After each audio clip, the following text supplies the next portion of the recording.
बिस्मिल्लाहिर्रहमानिर्रहीम। अस्सलाम वालेकुम। मैं गौहर भट्ट सियासत के प्लेटफॉर्म से आपकी खिदमत में हाजिर हूँ और ख़बर ये है कि हुकूमत ने आला अदलिया के फ़ैसलों की धज्जियाँ उड़ाना शुरू कर दी हैं। और इस सिलसिले में जो एक रिसेंट वाक़या पेश आया है वो ये है कि शहबाज शरीफ जो कि साबिक़ वज़ीर आला हैं पंजाब के और मुस्लिम लीग नवाज़ के सदर हैं और अपोजिशन लीडर हैं कौमी असम्बली में, उनको बाहर जाने की इजाज़त दी। उनका नाम ब्लैक लिस्ट से निकाला लाहौर हाई कोर्ट ने, लेकिन हुकूमत ने इसको खुलेआम मानने से इनकार कर दिया। और ये खुलेआम मानने से इनकार जो किया वो मैं आपको उसकी मिसाल दे सकता हूँ। जैसे ये कल फ़ैसला आया तो फवाद चौधरी साहब ने इस फैसले को बाकायदा तनकीद का निशाना बनाया और फिर पीटीआई की जानिब से एक ट्रेंड बनाया गया जिसमें अदालत पर के हवाले से बहुत सख्त किस्म के जो है बात की गई थी कि अदालत रियासत को गारंटी दे। अब ये एक ट्रेंड जो था वो बनाया गया। इसके अलावा बहुत सारे ट्रेंड जो हैं वो बनाए गए। मैं नहीं समझता कि वो मुझे अपनी ज़बान से अदा करने चाहिए, क्योंकि बहरहाल मैं पाकिस्तानी हूँ और पाकिस्तान की अदलिया का एहतराम जो है मुझ पर वाजिब है। अब वो फवाद चौधरी साहब जो हैं, ज़ाहिर है उन्होंने ज़ाती हैसियत में तो ये काम नहीं किया, ये तो हुकूमत के वो ज़ाहिर है तर्जुमान हैं, उनकी ज़बान है, उनकी आंखें हैं, उनके कान हैं, वो सब कुछ जो कुछ वो बोल रहे होते हैं वो असल में वज़ीर-ए-आज़म इमरान खान ही की हुकूमत की पॉलिसी को नरेट कर रहे होते हैं। तो उन्होंने ये बाकायदा तौर पर इस बात का ऐलान किया था और फिर आज भी उन्होंने ये बाकायदा तौर पर कहा है कि जनाब ब्लैक लिस्ट से नाम निकालना या नाम डालना DGFI का काम है। जो फ़ैसला हुआ वो अब जो शहबाज शरीफ के वकला हैं उन्होंने उनको नहीं पहुंचाया, तो फिर ज़ाहिर है कि नाम नहीं निकला। लेकिन हुकूमत जो है वो इस फैसले के ख़िलाफ़ अदालत से रजू करेगी। बाकायदा तौर पर हुकूमत ने अब ये ऐलान कर दिया है कि वो इस फैसले के ख़िलाफ़ अदालत से रजू करेगी। अच्छा, अब अदालत से रजू करेगी तो वो एक अलग बात है, वो कब करेगी? ज़ाहिर है अदालत की छुट्टियां चल रही हैं और जब अदालत की छुट्टियां हैं, लॉकडाउन है वैसे भी और फिर ईद भी आ गई है, तो ज़ाहिर है कि ये ईद के बाद मामला चला जाएगा जब तक वो इसको चैलेंज करेंगे। शहबाज शरीफ ने रात जाने की कोशिश की और ज़ाहिर है कि जब हाईकोर्ट का ऑर्डर था तो वो हाईकोर्ट का ऑर्डर लेकर वहाँ पर पहुँच गए और उन्होंने कहा कि जनाब मेरा नाम नहीं है और मैं जा रहा हूँ। उन्होंने कहा जी नहीं नहीं ऐसा नहीं है, आपका नाम है, हमें हमारा सिस्टम ने अभी तक अपडेट नहीं किया इसलिए आप नहीं जा सकते। वहाँ पर 1-1.5 घंटा बहस मुबासा हुआ। फाइनली शहबाज शरीफ जो हैं वो वापस आ गए। हालांकि अदालती फ़ैसला उनको पढ़ के भी सुनाया गया, वो चाहते तो कापी भी ले लेते, बल्कि कापी दी भी, लेकिन चूँकि जो उस वक़्त FIA के हुकाम खड़े थे उन्होंने इस बात को फिर मतलब मानने से इनकार कर दिया। सीधी सी बात, उन्होंने कहा जनाब साढ़े वड्डियां ना गल करो, सानू की पता सीधे हुक्म दे गुलाम है, जो ऑर्डर आएगा उसको उसके मुताबिक चलेंगे। अच्छा, फिर उसके बाद आज जो है वो ये हुआ कि शहबाज शरीफ के जो वकला टीम है वो आज लाहौर हाई कोर्ट गई। उन्होंने रजिस्ट्रार से जाकर कहा कि जनाब वो फैसले की कापी दे दें और इसको मैसेंजर के ज़रिए जो है FIA हुकाम तक या वजारत दाखिला तक पहुंचा दें। तो रजिस्ट्रार ने कहा कि नहीं, ये इसमें चूँकि फ़ैसले में मैसेंजर का नहीं लिखा गया कि उसके ज़रिए पहुँचाएँगे, इसलिए हम उनको बाकायदा डिस्पैच कर देते हैं, यानी थ्रू डाक कि उन तक पहुँचेगा। अब थ्रू डाक पहुंचेगा का मतलब ये है कि आज है सैटरडे तो कल इतवार है, 2 दिन तो आ गई छुट्टी, यानी कल का दिन छुट्टी आ गई। तो पीर को भी अगर जाए, लॉकडाउन की सूरत हाल है, तो फिर मतलब 2-3 दिन का कम से कम डिले इसमें आ गया है। अब शहबाज शरीफ के वकला जो हैं उन्होंने कहा कि चलें ठीक है, हम ये कापी उनको पहुंचा देंगे, तो वो ज़ाहिर है कापी देंगे, लेकिन FIA की छुट्टी होती है तो ज़ाहिर है कि वहाँ पे किसको कापी दी जाएगी। अलबत्ता फ़िलहाल हुकूमत ने चूँकि ऐलान कर दिया है कि वो इसके फ़ैसले को चैलेंज करेगी और इसको अदालत में इस सिलसिले में रजू करेगी, तो वो अब उसके सिलसिले में जब भी अदालतों में उनको टाइम मिलेगा, यानी अदालतें खुल जाएंगी, तो फिर वो जाके वहाँ पर चैलेंज करेंगे। लेकिन शहबाज शरीफ जो हैं उससे पहले पाकिस्तान से बाहर जाना चाहते हैं और उम्मीद यही है कि जब FIA को ये बात पहुंच जाएगी और रिसीविंग मिल जाएगी FIA की जानिब से कि उन्हें ये फ़ैसला मौसूल हो गया है, तो उसके बाद फिर FIA के पास कोई ऐसा जवाज़ कानूनी नहीं रह जाएगा कि जनाब हमारा ये मसला है कि जनाब हमारा सिस्टम अपडेट नहीं हो रहा, जनाब हमें कानूनी फ़ैसला नहीं पहुँचा, अदालती फ़ैसला नहीं पहुँचा। इस तरह की जो है ना क्या उसको कहते हैं कि चालाकियाँ, वो FIA फिर नहीं लगा सकेगी। लेकिन इसके बावजूद पाकिस्तान के अंदर हर किस्म की कार्रवाई हो सकती है। आपको याद है बशीर मेमन वाला केस? बशीर मेमन में जब DGFI ने इंटरव्यू दिया, उन्होंने बड़ा सीधे सीधे लफ्ज़ों में कहा कि मुझे कई बार जो है वज़ीर आज़म ने कहा कि जनाब ये जो शहबाज शरीफ है, मरीम नवाज़ हैं और नवाज़ शरीफ हैं, हमज़ा हैं, खुर्शीद शाह हैं, आसिफ जरदारी हैं, फ़रियाल तालपुर हैं, इनको खींच के रखें जनाब, ये आप इनको छोड़े नहीं। तो ये जो रवैया है ये एक्चुअली उनके पास उनका मौजूद है। अब मैं आपसे ये अर्ज़ करूं कि जो मेरी इतलात हैं वो ये हैं कि वज़ीर आज़म इमरान खान जब सऊदीया के लिए रवाना हुए थे तो उससे पहले ये फ़ैसला आ चुका था, या कम अज़ कम वज़ीर आज़म को ये पता था कि ये फ़ैसला आ सकता है, तो अपने जाने से पहले वो बाकायदा तौर पर एक पॉलिसी दे के गए थे अपनी हुकूमत के यहाँ पे जो लोग हैं कि फ़ैसला कुछ भी है शहबाज शरीफ को फ्लाई नहीं करने देना। अब वज़ीर आज़म ऐसा क्यों कर रहे हैं, उसकी दो वजूहात है। एक वजह तो ये है कि उनके अंदर बुग़्ज़ है, कदूरत है, नफ़रत है, और वो इतनी ज़्यादा है शरीफ फैमिली के बारे में कि वो उस पर उसका खुल्लम खुल्ला इजहार करते हैं। दूसरी बात जो है वो ये है कि उनके लिए प्रॉब्लम पॉलिटिकली ये बना हुआ है कि अगर वो शहबाज शरीफ को भी जाने दें, यानी शहबाज शरीफ अगर चले जाते हैं तो फिर वज़ीर आज़म जो है वो किसी को मुंह दिखाने के काबिल नहीं रहेंगे। वो ये नहीं कह सकेंगे कि मैं एहतसाब करना चाहता हूँ सबका, मैं एहतसाब कर रहा हूँ या मैं एहतसाब करूँगा, क्योंकि उनकी नज़रों के सामने पहले नवाज़ शरीफ यहाँ से चले गए, बल्कि ख़ुद उन्होंने भेजा, एयर एम्बुलेंस में बैठ के गए नवाज़ शरीफ।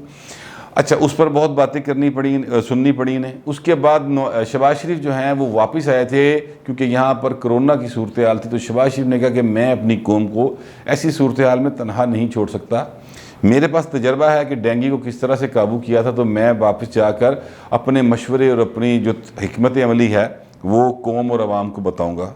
तो वो वापस आ गए थे, यहाँ पर आ गए। तो उसके बाद फिर जाहिर है कि उनके ख़िलाफ़ केसेस बनने शुरू हो गए, और फिर एक केस में उनको गिरफ़्तार कर लिया गया जिसमें अब उनकी ज़मानत भी हुई है। खैर उसका तफसीली फ़ैसला भी आ गया, उसकी भी मैं थोड़ी सी आपको तफसील बताऊँगा। अब शहबाज शरीफ साहब जो हैं वो यहाँ पर मौजूद थे, तो ये बड़ी बातें करते थे। यानी ये इमरान खान का इंटरव्यू है बाकायदा रिकॉर्ड पर, के देखें जी शहबाज शरीफ का केस तो ओपन एंड शट केस है, ये तो मसले कोई नहीं है, इधर से अकाउंट से पैसे आए हैं, उनके अकाउंट में ट्रांसफ़र हुए हैं, सीधी सी बात है, और जनाब ये तो मसले कोई नहीं। अब जो तफसीली फ़ैसला आया है वो उसमें जो मैंने थोड़ा सा उसको देखा है, तो जो काम की एक दो बातें मुझे अब जितना मैंने देखा उसमें समझ आई हैं वो मैं आप तक रखने लगा हूँ। उसमें उन्होंने कहा कि जनाब अदालत ने ये कहा है कि ये 3 रुकनी बेंच था और उन्होंने इनकी ज़मानत दी थी। तो उसमें अदालत ने ये रेफरी बेंच बना था बेसिकली, और इससे पहले जो एक बेंच बना था उसमें एक से फैसला जो कि बराबर हो गया था। वैसे वो एक थोड़ा सा फड्डा भी बना था, लेकिन एक से फैसला बराबर होने के बाद chief justice Lahore high court ने फिर 3 रुकनी बेंच जो है वो रेफरी बेंच उसको कहते हैं वो बनाया था। तो उस बेंच का जो फैसला है, और वो मुतफ़िका फ़ैसला है, ये बात ध्यान में रखिएगा, उसमें उन्होंने कहा है कि जनाब अदालत नैब ने 269 मिलियन रुपीज़ के इल्ज़ाम लगाए हैं कि इनके पास 269 मिलियन रुपए के असासे हैं, लेकिन सबूत कोई साथ नहीं दिया, ये अदालत कह रही है। ठीक है। दूसरा, उन्होंने कहा कि शहबाज शरीफ के अकाउंट्स में ना पैसे आए ना टीटीज उनके नाम है। ये जो कह रहे थे ना, मैंने आपको बताया इमरान खान साहब के ओपन एंड शट केस है, जनाब इस अकाउंट से पैसे हैं, टीटी आई उस अकाउंट में शहबाज शरीफ के अकाउंट में ट्रांसफ़र हो गई। तो वो अदालत अब ये कह रही है कि इस किस्म का कोई सबूत नहीं है कि पैसे इनके अकाउंट में आए, बिल्कुल कोई अकाउंट में नहीं आए। तीसरी बात ये की है कि जनाब ना जो असासे बनाए गए हैं उन पैसों से जो नैब ने इल्ज़ाम लगाया है, ना ही वो असासे जो हैं वो शहबाज शरीफ के नाम पर हैं। सो जितनी बातें, जितने इल्ज़ामात इमरान खान साहब ने शहबाज शरीफ साहब पर लगाए या उनकी फैमिली पर लगाए, वो सारे के सारे अदालत जो है वो जब ज़मानत का केस सुन रही है तो वो लीगल ग्राउंड्स जो उन्होंने मुहैया की हैं शहबाज शरीफ के हवाले से, वो उन्होंने उसको बड़ा क्लियर कर दिया है कि ये जितने इल्ज़ामात हैं ये सारे बेसलेस हैं, और ये बेसलेस इल्ज़ामात नैब भी लगाता रहा और इसी तरह इमरान खान साहब भी लगाते रहे। ये एक जो है ना बुग़्ज़ की सूरत हाल, नफ़रत की सूरत हाल, नफ़रत के जज्बे में जो शख्स जल रहा हो वो इस तरह की बातें करता है जिस तरह की इमरान खान अपने सियासी मुखालफिन के बारे में करते हैं। ये सारा मामला जो है अब वो यहाँ तक पहुँच गया है कि शहबाज शरीफ साहब जो हैं अब वो फ़िलहाल इंतज़ार कर रहे हैं। फ़ैसला वैसे उन्होंने कर लिया कि अगर नैब ने पीर मंगल तक उनका नाम ना निकाला तो फिर जाहिर है कि वो इसके ख़िलाफ़ तौहीन अदालत में ज़ाहिर है कि जाएंगे, अदालत से रजू करेंगे और कहेंगे कि जनाब ये तौहीन अदालत कर रही है FIA। लेकिन आज चूँकि उनकी लीगल टीम ने एक बड़ा अच्छा काम किया, और वो काम ये किया कि वो जाकर उन्होंने बाकायदा तौर पर अदालत में कहा कि जनाब वो फैसला तो जारी करें। अच्छा, अब एक बात और मैं आपको बताऊँ, जो FIA की टीम थी उसके 2 अफसर ख़वातीन जो हैं वो कल अदालत में मौजूद थी, क्योंकि अदालत ने उन्हें बुलाया हुआ था और उनकी हाज़िरी वहाँ पर लगी हुई है।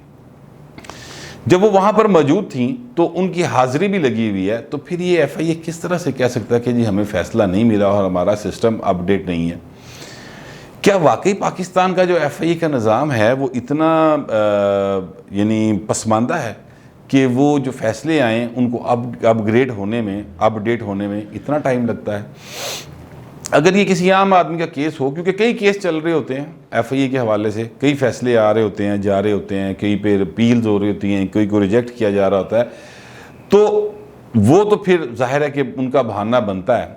लेकिन चूँकि ये केस जो है FIA का, इसमें एक हाई प्रोफाइल केस है। शहबाज शरीफ जो हैं वो कोई आम आदमी नहीं है। शहबाज शरीफ इस सूबे के 3 बार वज़ीर आला रहे हैं, और मैं अगर ये बात कहूँ कि शहबाज शरीफ ही की कारीगरी थी कि नवाज शरीफ जो हैं वो मुल्क से बाहर भी गए, वो गेम चेंजर हैं।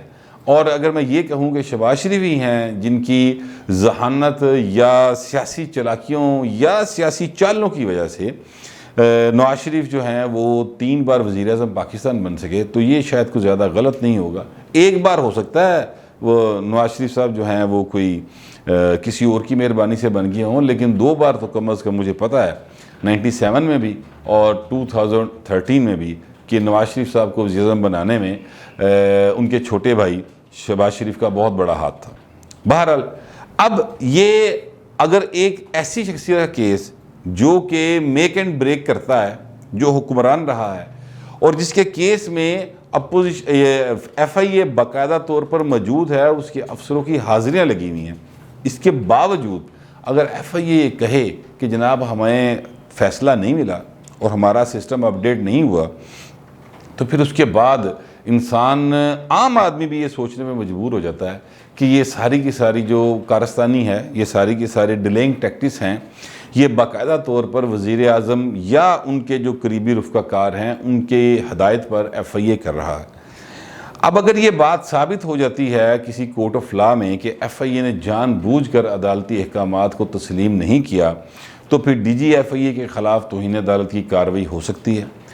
और इसके साथ साथ जो शहजाद अकबर साहब हैं, जो कि FIA के सारे मामलात को देखते हैं, उनके ख़िलाफ़ भी तौहीन अदालत की कार्रवाई बनती है।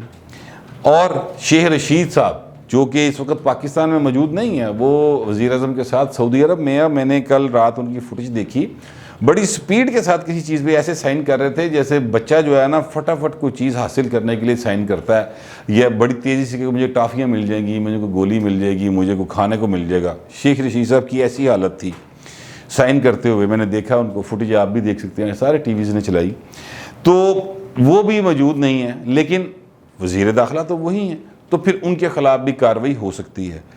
बहरहाल वो कार्रवाई होगी, वो कब होगी, वो किस तरह से होगी, शहबाज शरीफ साहब इस हद तक जाएंगे कि नहीं जाएंगे, क्योंकि शहबाज शरीफ साहब जो हैं, मैं शुबे का इजहार इसलिए कर रहा हूँ कि शहबाज शरीफ साहब का मजाज ऐसा नहीं। हाँ, इनकी जगह पे मरीम नवाज साहबा होती, इनकी जगह पे नवाज शरीफ साहब होते, तो नवाज शरीफ साहब खुद तो शायद इतना अग्रेसिवली इस पर रिस्पॉन्ड ना करते, लेकिन वो इस बात को छोड़ते नहीं। और उनकी वकला की टीम जो है अब तक तौहीन अदालत की एक बाकायदा अपील बना के कि जनाब इन्होंने तौहीन अदालत की है, वो अदालत दे बूहे ते खलोती होंगी। लेकिन जो शहबाज शरीफ हैं वो ज़रा और तरह के आदमी हैं। वो कहते हैं कि चलें इनको शक का मार्जिन दे देते हैं और चीज़ों को थोड़ा सा बेहतर करने की तरफ जाने की कोशिश करते हैं। अगर वो सूरत हाल को पीर मंगल तक, मेरा ये ज़ाती ख्याल है, 1-2 लोगों से बात भी हुई है, तो उनका ये कहना है कि पीर मंगल तक वो देखेंगे। अगर ना बनी सूरत हाल तो फिर ये मामला जो है वो ज़ाहिर है कि ईद के बाद छुट्टियाँ जो हैं वो होंगी ख़त्म, तो उसके बाद जाके फिर ये मामला अदालत में एक दफ़ा फिर जाएगा। लेकिन मेरी अपनी एक इतला है, और वो इतला ये है कि पीर मंगल तक वो लोग जिन्होंने शहबाज शरीफ को जेल से भी निकाला और फिर हुकूमत और फिर मुल्क से भी निकालने के लिए सारा कुछ किया, वो हस्तियां जो हैं वो एक्टिव हो गई हैं और अब जो है मैच वो कहीं और पड़ा हुआ है, यानी इमरान खान के हमदर्दों में और शहबाज शरीफ के हमदर्दों में। अब देखते हैं कि वो जो इस्टेब्लिशमेंट में दोनों के हमदर्द हैं उनमें से किन के कांधों में ज़्यादा ताकत है कि वो अपने दोस्त की मदद बेहतर अंदाज से कर सकें। अब ये चूँकि बात थोड़ी सी दूसरी तरफ चली गई है तो इस पर मैं फ़िलहाल इतना ही कहूँगा कि अब जो ज़ोर है वो कहीं और पंजा जमाई हो रही है। तो अगर तो वो शहबाज शरीफ के जो दोस्त हैं वो ज़्यादा ताकतवर निकले तो फिर नतीजा ये निकलेगा कि पीर या मंगल को ये नाम निकल जाएगा और शहबाज शरीफ भी पाकिस्तान से चले जाएंगे। लेकिन अगर वो ताकतवर ना निकले तो फिर मामला ईद के बाद तक चला जाएगा। अब पंजा आजमाई हो रही है, उसका नतीजा जो भी आएगा वो पीर मंगल तक आ जाएगा। तब तक आप भी इंतज़ार करें, मैं भी इंतज़ार करता हूँ। लेकिन एक बात जहन में रखें कि इंसान जो है वो ताकत में ज़रूर आता है, हुक्मरान प्राइम मिनिस्टर ताकतवर ज़रूर हैं, लेकिन वो आलमाइटी नहीं है। आलमाइटी सिर्फ अल्लाह ताला की ज़ात एकदस है और यही गलत फहमी है हमारे हुक्मरानों को, चाहे वो कोई भी हों। ख़ास तौर पे इमरान खान को तो ये बहुत बड़ी गलत फहमी है कि वो आलमाइटी हैं। ऐसा नहीं है और ऐसा कभी होता भी नहीं। दुनिया में, कायनात में कोई और आलमाइटी हो ही नहीं सकता। अब उनका तकब्बुर है और तकब्बुर जो है वो तो मेरी नज़र में शिरक है। बहरहाल मैं मजहबी बात नहीं करना चाहता, लेकिन इमरान खान साहब जो कुछ कर रहे हैं, जो इनसे पहले हुक्मरानों ने किया था वो उनको भुगतना पड़ा है। जो ये कर रहे हैं वो इनको भी भुगतना पड़ेगा। फिलवक्त इतना ही, मिलते हैं अगले वीलाग।